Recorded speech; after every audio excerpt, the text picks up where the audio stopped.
Fan Dowdy? No, thanks. I'm running late. I'm just gonna grab some coffee. Didn't anyone ever tell you it's not healthy to skip breakfast? In prison, breakfast was considered the most important meal of the day.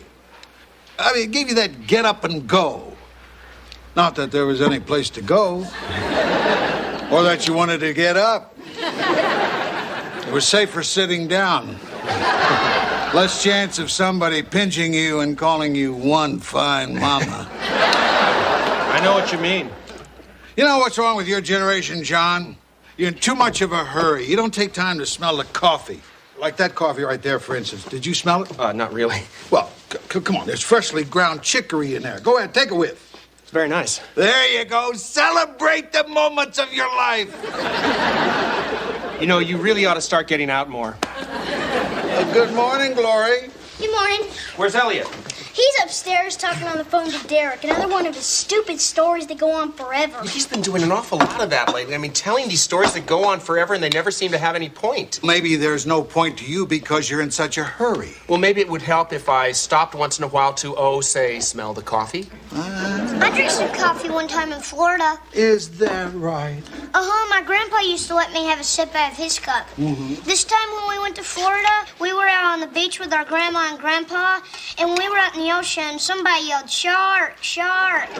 We all got out, but Dad didn't really believe it. Just kept swimming. And then he put on his goggles, and he was swimming around looking everywhere, but it was real murky. Uh-huh. So then he just said, "Well, I'll be darned, I don't know where that darn fish is." And so he just came ashore. And then later on, when we were on the beach, some people yelled, "Shark, shark," again. But you couldn't see anything anywhere. And Dad said, "Boy, I think somebody's trying to play a big joke on us." Uh-huh. I especially like that part where your dad dove down with his goggles on. Yes. That was really hair-raising. He's driving me crazy. He goes on and on about nothing. A shark is not nothing, Ben. A shark can kill you. Okay, guys, we gotta get a move on. Go get your coats. We're late for school. Look, hey. I don't understand it. A few short months ago, he was a normal kid. Now it seems like he should be hosting his own cable access show. I don't understand where he gets this from. Come on, Hartman. He's probably just going through a phase. Kids do that. I remember I was in the 3rd grade, and somebody gave me this little joke book for children. I would go around telling all these dumb jokes all the time. I mean, then to punctuate it, I'd throw myself on the floor and laugh hysterically. Do you remember that, Pop? No. I remember, though, how you used to want to wear your Halloween costume to school every day. She went as a devil, and I made her wear her little bunny cloak over it, and she cried because she said it spoiled the effect. But you know, John, she never let her extracurricular activities interfere with her academics. Now, did I ever tell you, for instance, that Georgie Ann's long-form answers on the SAT test were declared the best ever written? Yeah, and I know you're thinking the SAT test is multiple choice. That's right. For people like you and me. But for Georgie Ann, apparently E, none of the above, was just not good enough. You know, I just realized where Elliot's getting this from. You've infected my son. Hey, wake up, Hartman. Your son could do a lot worse than to pattern himself after my pop. Look, I'm really late. Could you do me a big favor, Mr. Lottie? I'd appreciate it if you could drive my kids to school for me today. I'm sorry, John. I just took one of those allergy pills that make you groggy. Where you're not supposed to drive? Oh, what the hell. Give me the keys. I'll give it a shot. No, never mind. Thanks. You sure? Well, if you change your mind, I'll be upstairs sleeping it off. Thanks anyway. What about you? Can you drive carpool? Oh, no, I'd like to help out. I'm sorry, but I've got an appointment. I got a committee meeting, please. You know, you really are a nag. No wonder your wife left you. No. If you'll remember, she left me because we discovered we had something in common. Turns out we were both breast men.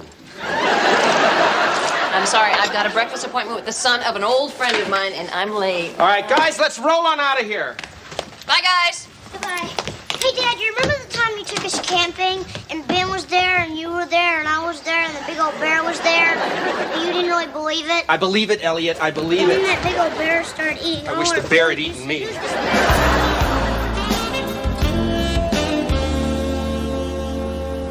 Sorry I'm so late coming back from lunch, Miss Starr. It's a whole new world at the Senate cafeteria. Those women senators sure take their sweet time at the yogurt bar. Where's my 3 o'clock? Mr. Davis took him. Senator Strub Smithers' office, Dee Dee Starr speaking. Okay, who's there? You are so bad.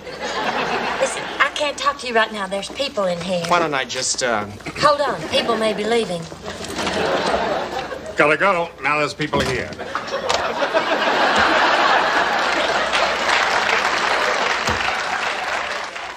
With all due respect, Senator, weren't you and Miss Starr going to table communication for a while?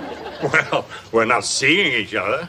And I don't see any harm in an occasional dirty knock-knock joke, do you? Of course not, sir. Is there anything else I can help you with? Well, Senator, this is my office. Right again, Mr. Hunt. You know, whatever it is I pay you, it isn't enough.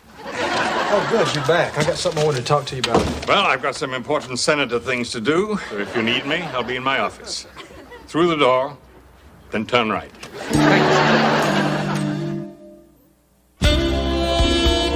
Elliot, what are you doing here? Mom took Ben to Little League and Mr. Wise as parole officer, so I got dropped off here. Oh. Well, you've got the longest eyelashes I've ever seen. Well, thank you, Elliot. Are those real? Well, no, actually, they're from the Beauty Pit in Amarillo, Texas. Do you know where Texas is? Sure. We drove through there once on vacation. Me and my brother were sitting in the back seat, and he kept putting his feet on me, so I would kick him. And then my mom would say, "Here, you boys quit that right now." And then my dad would say, "If I have to stop this car, somebody's going to be in big trouble." And then after that, we drove, and we drove, and we drove. Mr. Hartman, Mr. Davis. I just lost my virginity. Congratulations. Aren't you gonna debrief me? Wasn't that her job? What? Well, where did it happen? Out there in the hallway. In the outer office? Yeah. Wait, Mr. Hartman, what are you talking about? Well, what are you talking about? The first time a reporter pumped me for dirt on the senator. Yeah, John, what were you talking about? Sorry, how could I have gotten sex and politics confused? See the preppy guy out there? Yeah. See, he pretended to be making small talk, but then he asked what I knew about the junket that the staff took to the home state last month. Oh, no. You know, it kind of makes me feel important around here to get grilled by a reporter like that. Of course you're important around here. Absolutely. Now, why don't you run along and let us handle this? That's fine.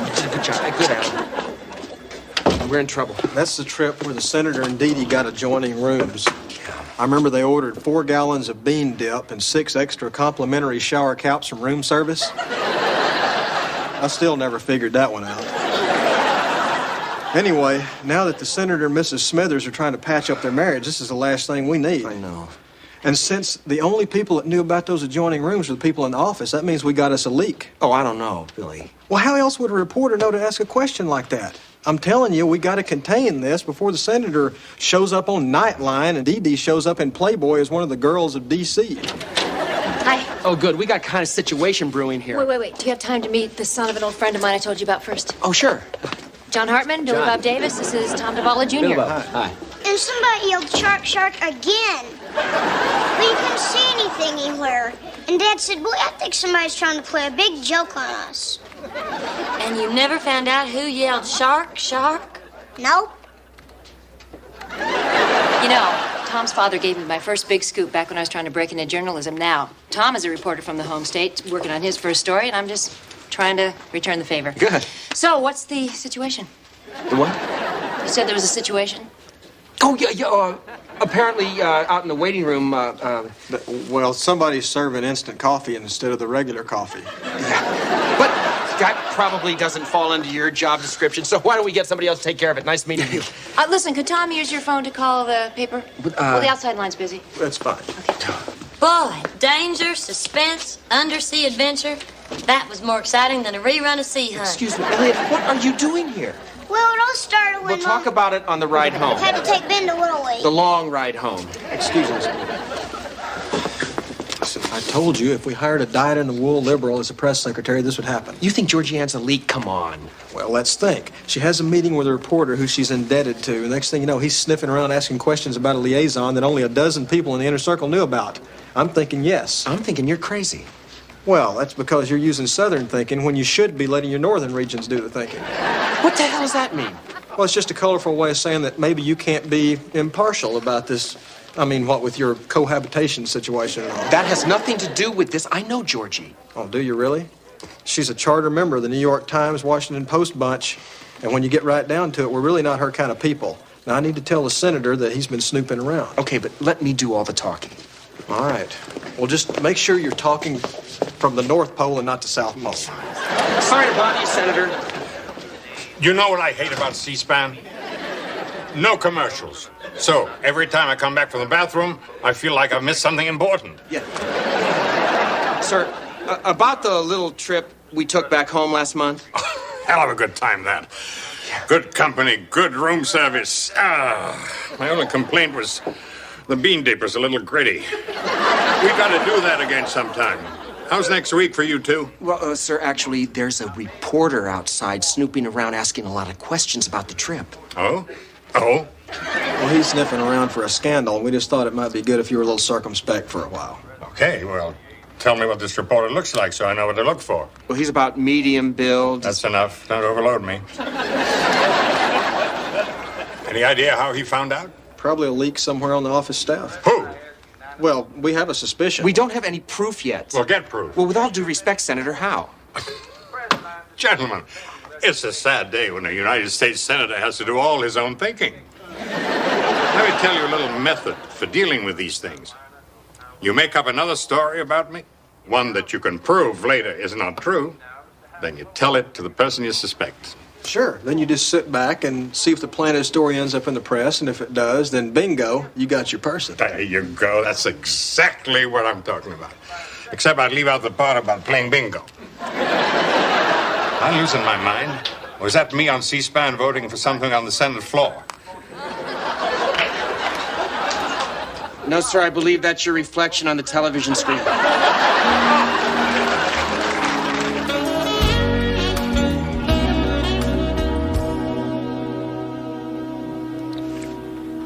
You know, this could make flatware obsolete.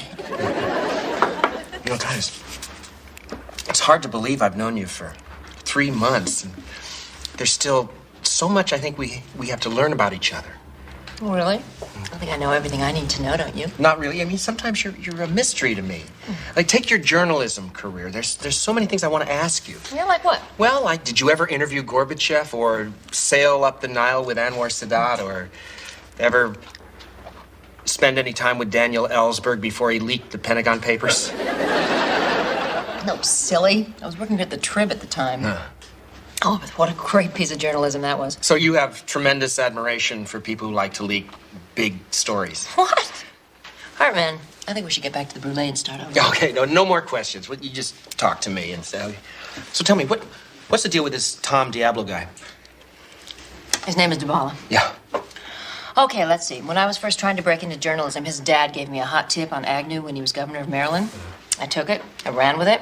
I got a lot of attention for my expose, so I figure I owe him my career. So now his son is starting out, and I thought I'd like to finally repay that favor. He's leaving on the red-eye tomorrow night. In fact, I told him I'd meet him tonight to fact-check his story. Tonight? Yeah. Shoot, I really should go. Well, at least after tonight, that debt will finally be repaid. Wait. Just a minute. Remember I told you we had this kind of situation at the office tonight? Oh, yes, that big coffee brouhaha. Well, yeah, it turns out it is something bigger. It's about the senator, and if this story ever got out, it could probably cause quite a stir. Big story. Huge. Should I be trying to guess here?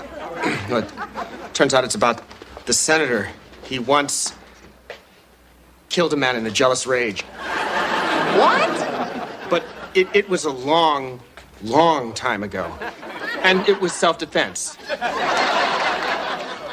Wait a minute. You're trying to tell me that the senator killed the guy and it was self-defense? But the important thing is it just came to light today, but it's the kind of scandal a reporter would kill to get wind of. God, no kidding. I gotta call Tom. You do? Yeah, of course. I called Billy crazy. I'm gonna call him, tell him I'm gonna be a little late. I don't want to leave here till I get all the details.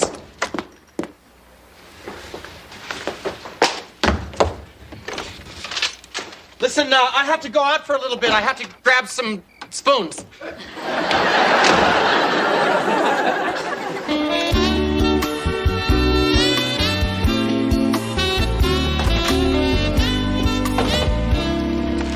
You're kind of jumpy this morning. I'm sorry, I thought you were Georgie. I'm sort of hiding out from her. Can't believe I told her that stupid story about Senator killing somebody. I feel really rotten about it, Billy. One minute I'm sucking custard off of Georgie's finger, the next minute I'm planning a false story about the senator with her. Listen, I took the liberty of doing a little research on her, Mr. DeBala. Yeah. BA with honors in journalism from UMass 91, GPA 3.6. Leanings are fairly moderate for a journalist, even voted for Bush in 88. Father was controller of Maryland, 66 through 72. Married to Lisa Ann Wenzel, May 91. Has a kid, Meredith, 6 months What, old. no bowling average? 178. I just made that up. Look, here's today's Chronicle. Notice there's nothing about the murder story I gave Georgie in the guy's column, so... Well, that could be because the Chronicle's deadline is 10 p.m. Eastern, and he and Georgie didn't leave the restaurant till 11:20 last night. Anybody ever tell you can be kind of scary? Not to my face. But I've heard. Yeah. Wait, it says here that his column tomorrow is going to be about the senator's junket. So? Well, could mean nothing. Could mean the end of life as we know it. Oh, there you are. I've been looking for you. You were asleep when I got home last night and gone when I got up this morning. Does Billy Bob know? Oh, about the killing spree? Yeah. It was a spree? What is this? This is ridiculous. I mean, one man I can believe, but a spree? No. It's just the one guy. Georgie, I have a couple more minutes with Billy. Then I promise we'll talk. We've got to discuss this ASAP. Okay. You got it. Great. Now, how am I going to explain to her that I made up that story? You're not. Not yet, anyway. Not till another deadline passes without that story showing up. Where are you going? My work here is done. No. You set one foot outside this door, Georgianne's going to be here. No, you got to stay in here with me.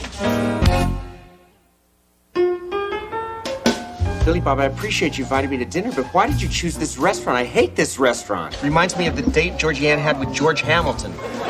What's the deal with the lighting in here? Well, it's dark. We have some dirty business to discuss. Did you see who just came in? So? So, if she sees me, she'll think I'm spying. Well, then let's just leave. Yeah, right. Miss a perfect opportunity to spy on her. Right, Billy, she's our leak. Why else would Georgianne come to a poorly lit restaurant? I don't know. Maybe she's just cheating on you. You're very funny. Listen, maybe I've overreacted to this whole situation. Maybe we should just give Georgianne the benefit of the doubt and forget it. Forget it? What the hell are you talking about? I can't forget it. This goes way beyond work now, Billy. We're talking about trust. We're talking about the woman I love. And if I can't trust her professionally, I might as well find out now. Excuse me? Was that an argument for staying or leaving? Yes, sir. Was there something that you needed? Yes, I'd like that table over there. The one with the people? Yes, I don't want the people. I want the table, okay? Give that to them. Okay. What are you doing? Well, I've got to find out if I can get close enough to hear them. Did you give them the money? Yes. What did they say? No. Okay, I can't stand it. What are you doing? Where are you going? I'm gonna go over there behind the plant and see if I can pick up anything. Oh, get out of here. This is getting ridiculous. Sounds like something Lucy and Ethel would do. I tell you what, why don't you just get that table on the other side of them over there and order spaghetti and get it all caught in your mouth, and I'll come over there and trim it with my fingernail scissors. You remember that episode? Wasn't that hysterical? Yes, it was. Where are you going? I told you I'm gonna eavesdrop. You can't just stand over here leaning against a tree. What are you gonna say you're doing? If anybody asks, I'll tell them I couldn't find the men's room. I really appreciate you taking the time to look over my story. Oh, are you kidding? This is a really good piece. I think it's going to help your career. Excuse me? Don't worry, everybody. Don't worry, folks. This man was injured in a forestry accident. The wrong tree can just set him off, just like that. You just go back to your dining pleasure. Let's go, Lucy.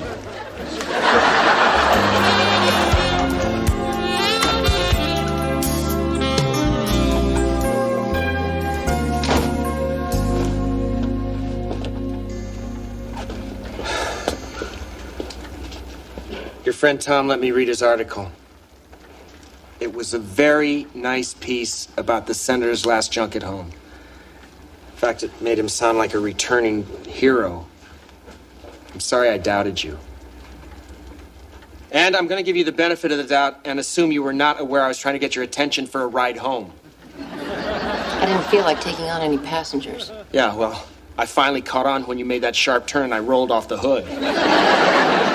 dare you lie to me? How dare you try to trick me like I'm some idiot? When for the past 36 hours I have been working my butt off trying to keep that reporter from stumbling onto any of the dirty little secrets in that Senate office. And for your information, I was the one that had him write that article on the senator's triumphant return home. Which they try to trick you? It appears to me you bought that whole ridiculous homicide story hook, line, and sinker. Fine. You fooled me. 1 point for you. You know, quite frankly, I did doubt that story. But you know why I finally bought it? Because I trusted you, Heartman. I mean, because as stupid as that story seemed, I believed it because you said it was true. You know, that day when I applied for this job and you gave it to me in spite of my political leanings, I thought that was the most impressive display of trust I'd ever seen. Actually, truth be known, I was so distracted undressing you with my eyes that day that I didn't even hear what you said your politics were. Do all roads lead to nudity for you? Hey, if something works for me, I stick with it. You know what really bothers me the most? The fact that you don't see me. I'm a journalist. I'm not on bimbo patrol. I mean, if I'm going to leak a story, you can be damn sure that it's something the public needs to know. I don't leak stories just for the kick of breaking somebody's reputation, and quite frankly, it really upsets me a lot to have someone impugn mine. Georgianne. Oh, I'm not finished. If this is going to work, we've got to trust each other professionally and personally. No questions asked. I agree. You think we could start this week over? What would you do differently? First of all, I wouldn't implicate anybody in a murder. Okay, that's good. What else? Secondly, I wouldn't hide behind a big plant and then tip it over. I know that happened, but I still can't believe you did that. Yeah, well, it won't be the last time I make a fool of myself over you.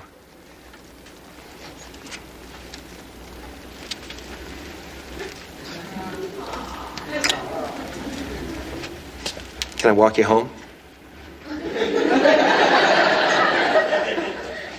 I am home. Can I walk you to the bedroom door? Come on, I won't try anything. I'll just kiss you 50 times. You can slap my face. Sounds good to me. Come on. You better be quiet. I don't want to wake the kids up. Oh, no. Don't worry. They've been asleep for hours. And we drove. So while you were at Little League, I was at Dad's office, and I told him to start that story about that time everybody started yelling, "Shark, shark!" And Dad put on his goggles and went down there, and he couldn't see anything anywhere. And he said, "Boy, I think somebody's playing a big joke on us. I don't think there's any shark out there." And I said, "Dad, you better watch out. Sharks can kill you. A shark can eat you for breakfast." As a matter of fact, he can eat you anytime he wants because of who he is. I mean, being a shark and all. Hearts about